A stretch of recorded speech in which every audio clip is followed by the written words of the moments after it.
Hey, it's Fox, and welcome back to Frustration Station, where I and some of my friends rant about things that are frustrating us, or just whatever's going on at the time. Today's topic is STEM versus STEAM. So, STEM is an acronym that stands for Science, Technology, Engineering, and Mathematics, and the more recent STEAM, which cropped up a couple years ago, includes an A in the middle for arts, which is basically incorporating the more creative side into the science and technologies. Recently, STEM schools have become more popular, and parents have been pushing to get their kids into them. At this point in time, there's a primary focus on teaching STEM subjects, which logically we need, but it feels like we're taking a step backwards and making education more exclusive. Both methods are pretty modern, however, adding arts to the acronym allows for students to broaden their spectrums and reach their full potential. Whether it's more artistic people or people with learning disabilities who think in a different way to classic STEM students, opening up the field to more unique and creative learning styles is a great way to improve the education system and get more people interested in the physical sciences. And I'm saying this as someone who's good at math, good at science, and someone who's been considered above average my entire life. I don't like the system, and I think we need to be more focused on the arts. And now, onto the part where I bring people in. Alright, I have a couple friends with us today. If you want to introduce yourselves. Hi, I'm Mel. And I'm Kaylin. How important is it that we change it to STEAM? Well, I don't think scientists can be successful if they're not creative. Exactly. It is definitely instrumental to have a creative ability and the arts in there as part of the group.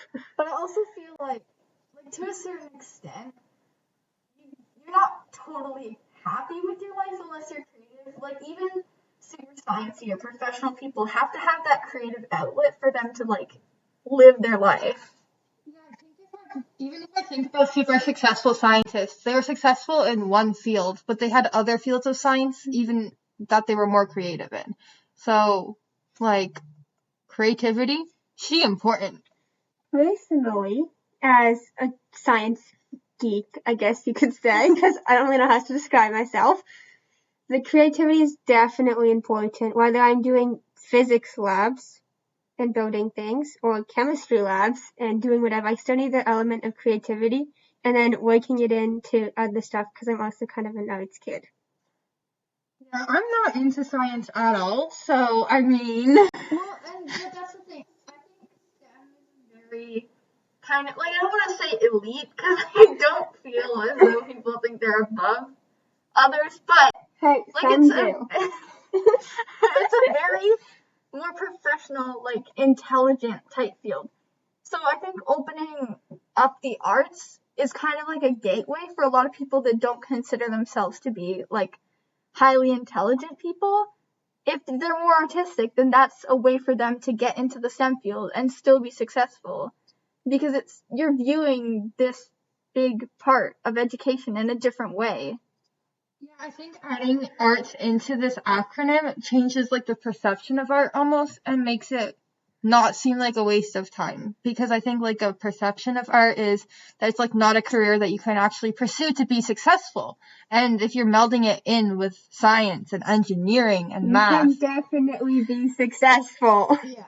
There also seems to be a very harmful focus on tests and grades wherever anything like science and math is concerned. And I feel like that's not really fostering that kind of creativity that we want in schools or even in the STEM program. Yeah, I have vivid memories of waking up at 6 a.m. to do science homework. Vivid memories. And I also have vivid memories of the tear stains on my math textbooks. So why are we doing them? Why is there such a focus on your grades? Why does that really matter? I think another big thing is tests are all memorization, right? And in the real world, if we're preparing for what's so the real world, you don't need to have the memorization of 20 formulas. Google it because technology is everywhere. I don't need to know how to find the angle of a triangle for multiple reasons, but I don't need to memorize it. And when am I going to be finding the angle of a triangle? When? It's like quadratics. When the frick am I going to use quadratics? I don't know if anybody can hear that in the background, but my dog is at my door scratching, and it's kind of annoying. Anyways, continuing on. Really, I don't know. It doesn't seem realistic for me, like, especially when you're trying to incorporate arts. Like, and arts is not something that you can really test on, so putting those people in that box is kind of limiting to an extent. But I feel like grades, like in general, I feel like most students have a ballpark of what grades are like acceptable for themselves to get. And if their grade is below that ballpark, they're gonna get super hard on themselves and super down. Like, I know my ballpark is like 90 plus, which healthy, maybe not. But if I ever got like even an 89, I'd be like, fuck. Like, I'm a failure. I can't, like, I'm done. My grades, they're in the 60s now. I just find the unrealistic expectations for students that are seen as, like, higher intelligence. And I'm not saying that we all consider ourselves higher than other people, but when you're told you're a gifted kid from a young age, that's a complicated thing to get over when people are expecting the best from you. It seems unfair, kind of. It really is. I feel like something I struggle with is I was always good at things. Like in elementary school, I was better than other kids at things, and then I got to high school. And I am good at high school, and I work super hard, but like, if I fail, now I'm like, I don't know how to deal with it. Like, I physically do not know how to deal with failure, because that's not something I was ever taught. More personal stories. When I was 8, right, maybe 9, I was told that I was pretty much be better than the class. And that's a lot of extra stress, especially now that I'm in high school when it's like you have to do everything more. So I'm like, now I have to be more better than everyone else. I don't know. I mean, I kind of have the opposite story. In grade 4, this supply teacher, in French, might I add, because French immersion kid here, she told me that I was stupid because I couldn't do the math. The reason I couldn't do the math, we now know, is because my eyes are messed up and I cannot physically see. So, I don't know, this seems a little off topic, but the whole point of these stories is, like, STEM students are traditionally very successful, like, very intelligent, and carry a lot of responsibility. There's also very limited supports for students that don't want to go into STEM, because STEM is such a big focus of a lot of different schools, actually. The people that don't want to do STEM kind of struggle having to get into their fields. something I want to touch base on is at BCI, we did have the laureate program. And while we still have the laureate program, its new focus is on business and STEM instead of leadership, presentation, and teamwork, which is what the focus is where when I applied. So I find it kind of stupid, honestly, that they changed it to be another STEM program, because there's already a million of those. BCI has always been really drama focused, and having that change now is kind of off-putting. And like, don't want to say back in my day, because we're young, but when we came to BCI, it was primarily an arts-focused school. Most of us knew that going into it. And now there's, like, that's just not there. And they focus on the leadership, but it's, again, more science-focused. And I feel like it's just taking away more opportunities for people that don't want to go into STEM. Yeah, I mean, I am not a STEM student. Like, if you look at my grades, I do get good grades in STEM subjects, but you can tell the difference between my math and science grades and my English and history grades. Like, I'm going to go into the social sciences, but the support I have for that is, yeah, from my parents, luckily, but from my school, it's very hard for me to know, like, which path to take or which classes to take, because I don't have a solid, concrete plan that's set out. Like, if Kaylin wants to go into engineering, right? She knows exactly what classes she has to take to go down that path. And I could talk to pretty much any guidance counselor, probably any teacher, or just Google it, and there would be like 1,000 hits for me in 2 seconds.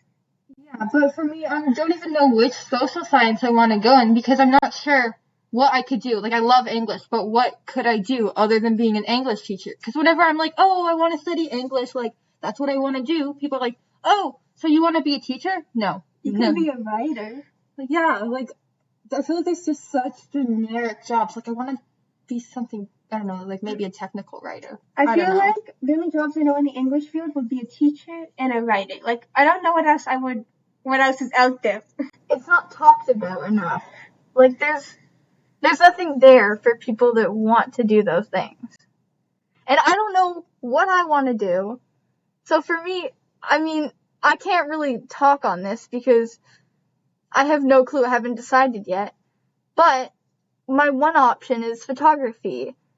And I don't really know where to get supports on that. Like, I mean, I can ask the photography teachers, but that's really my only opportunity. I'm lucky enough that I have a connection of somebody who does photography for a living that I could then consult them on that. But that's outside of my school. That's outside of my community. So that's me having to go out of my way to try and figure out something that should be offered because it's offered for so many other people. Yeah, like, I think what you're saying about the jobs, I know someone who is a technical writer, and I do know people who are in the English field. Like, my mom's best friend, she's a library technician. But it's also super hard for me to sit down and really commit to a decision of what I want to pursue because I'm not sure what I am actually pursuing. Well, thank you for coming and joining me and ranting with me because that's just what we do. That's what we do here. We rant about things that annoy us or things that don't. Why not? Friends do. That is what friends do. Exactly. Mel also mentioned earlier, before we started filming, that we don't put enough focus on the social sciences either. Anthropology, sociology, and psychology are incredibly important, and yet our school only has one class that contains brief introductions in all three. The social sciences are just as important a field for people to go into, which again begs the question, why?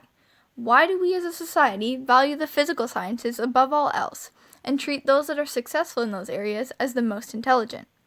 It would be great if I was a professional and could actually answer some of these questions with some semblance of surety, but unfortunately, I am literally just 16, so do not take my word for anything.